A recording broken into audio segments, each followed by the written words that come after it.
मेरे अजीज दोस्तों और बुजुर्गों, हम ऐसे वक्त पर यहाँ पर जमा हुए हैं जब हमारे पूरे वतन अजीज में एक गम है और तकलीफ है। और वो गम या तकलीफ ये है कि हमने अपनी आंखों से देखा कि किस तरीके से हमारे पड़ोसी मुल्क पाकिस्तान से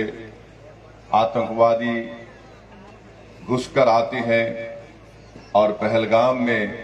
हमारे वतन अजीज के बेकसूर 26 लोगों की जान को ले लेते हैं। मेरे अजीज दोस्तों और बुजुर्गों, यह वाक़या कि हम तमाम को इस वाक़े की मजम्मत भी करनी चाहिए, कंडेम भी करना चाहिए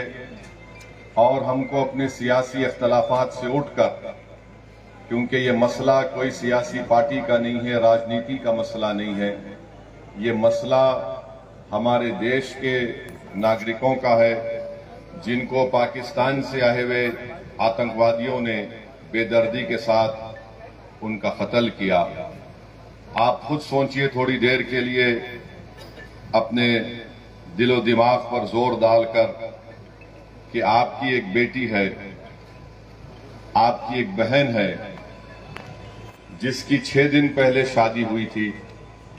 और 6 दिन के बाद वो और उसका शौहर शादी की पहली खुशी मनाने के लिए, जिसके उसके हाथों से मेहंदी भी नहीं उतरी होगी, वो जाती है और उसकी आंखों के सामने उसके पति को, जिसके 6 दिन पहले उसकी शादी हुई थी, उसके सर पर गोली मारकर उसकी जान ले ली जाती है क्योंकि वो हिंदू था, वो नहीं बोल सका। आप अपने दिलो दिमाग पर जोर डालकर सोचिए कि हमारी एक बेटी है जिसकी 2 महीने पहले शादी हुई और वो 2 महीने की शादी के बाद जब पहलगाम में बेसरन मीडोस को जाती है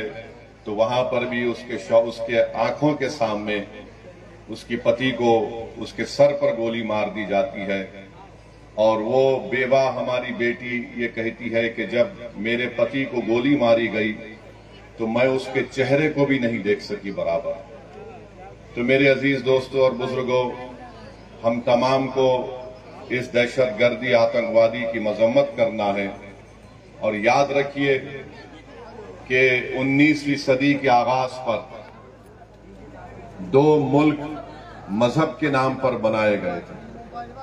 और आज जिम्मेदारी के साथ कह रहा हूं कि 75-80 साल के बाद ये दोनों मुल्क नाकाम स्टेट है, फेल्ड स्टेट है। एक का नाम पाकिस्तान है, दूसरे का नाम इजराइल है। ये दोनों भी मजहब की बुनियाद पर बनाए गए थे। एक ये कहकर भारत को तोड़ा गया कि मुसलमानों का अलग मुल्क होगा और एक मुल्क को ये कहकर अरबों की जमीन छीन गई कि यहां पर हम यहूदियों का मुल्क बनाएंगे। उन्होंने यहूदियों का मुल्क नहीं बनाया बल्कि ज़ायनिज्म और ज़ायनिज्म की आइडियोलॉजी को आगे बढ़ाने के लिए मुल्क बनाया। ये दोनों ममालिक एक फेल्ड स्टेट है जहां पर उन्हीं के मुल्क में लोगों पर जुल्म किया जाता है। तो हम उम्मीद करते हैं कि हमारी सरकार, इस देश के प्रधानमंत्री,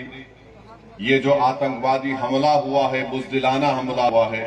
वो उस पर मौसर कार्रवाई करेंगे, मरने वालों को वो इंसाफ दिलाएंगे और हम उम्मीद करते हैं कि हमेशा के लिए पाकिस्तान से जो आतंकवादी हमारे देश में आकर मासूम लोगों की जानें लेते हैं, चाहे वो हमारी बेटियां हों या फिर वर्दी पहनने वाले हमारे नौजवान बेटे हों, इन आतंकवादी हमले को खत्म करने के लिए हम उम्मीद करते हैं कि देश के प्रधानमंत्री पाकिस्तान से आए हुए आतंकवादी और पाकिस्तान जैसे एक फेल्ड स्टेट के खिलाफ वो एक मौसर कार्रवाई करेंगे, ऐसा इकदाम करेंगे कि दोबारा पाकिस्तान 100 मरतबा सोचेगा कि भारत की सरजमीन में आकर किसी को मारने के बारे में। मेरे अजीज दोस्तों और बुजुर्गों, मैं आपको ये बताना चाहता हूं कि पाकिस्तान ये पूछ रहा है कि भारत के पास अगर कोई प्रूफ है तो दो। अरे बेशर्मो, क्या हमने तुमको पठानकोट में बुलाकर नहीं दिखाया था? کہ پٹھان کوٹ ہمارا ایئر فورس کا بیس میں تمہارے آتنکوادی آ کر وہاں پر کوہرام مچا کر گئے، تمہاری لوگ پاکستان سے آ کر دیکھے، اس کے باوجود بھی تم نے ان آتنکوادیوں کے خلاف کوئی ایکشن نہیں لیا۔ 26/11 کا واقعہ ہوا، میں جانتا ہوں آندھرا تلنگانہ میں نظام آباد ایک علاقہ ہے، وہاں کی ہماری ایک بیٹی جس کی شادی ہو کے چند دن ہوئے تھے، اس نے اپنے خاندان والوں کے ساتھ وی ٹی اسٹیشن پر تھی، پاکستان سے آئے ہوئے آتنکوادیوں نے وی ٹی اسٹیشن پر گولیاں مار کر لوگوں کی ہتیا کی، تو اس میں نظام آباد کی ایک نئی دلہن بھی ماری گئی تھی۔ پاکستان کبھی بھی اقرار نہیں کرے گا کہ ان کے ملک سے آتنکوادی آ کر بھارت میں لوگوں کا قتل کر رہے ہیں۔ پاکستان کو سمجھانے کا وقت ختم ہو چکا ہے۔ میں بڑی ذمہ داری کے ساتھ جذبات میں لائے بغیر کہہ رہا ہوں کہ یہ وقت جواب دینے کا ہے، یہ وقت سوچنے کا نہیں ہے، ورنہ یاد رکھیے ہر 6 مہینے ہر 2 مہینے کے بعد یہ آتی ہیں، یا تو ہماری فوج یا ہماری CRPF کے جوانوں کو یا پھر معصوم کشمیریوں کو نشانہ بناتی ہیں۔ تو ہم امید کرتے ہیں کہ ہماری حکومت ان کے خلاف ایک مؤثر اقدام کرے گی۔ جتنے بھی اقدامات، جتنے فیصلے بھارت سرکار نے لیے ہیں، MIM پارٹی اس کی تائید کرتی ہے۔ جیسے بھی ہو، پاکستان کو اگر کمزور کرنے کے لیے ان کی معیشت کو، ان کے اکانومی کو کمزور کیا جا سکتا ہے تو برابر کیا جانا چاہیے، اور جو بھی طریقہ کار حکومت استعمال کرے گی، ہم امید کرتے ہیں کہ آتنکواد ختم ہوگا۔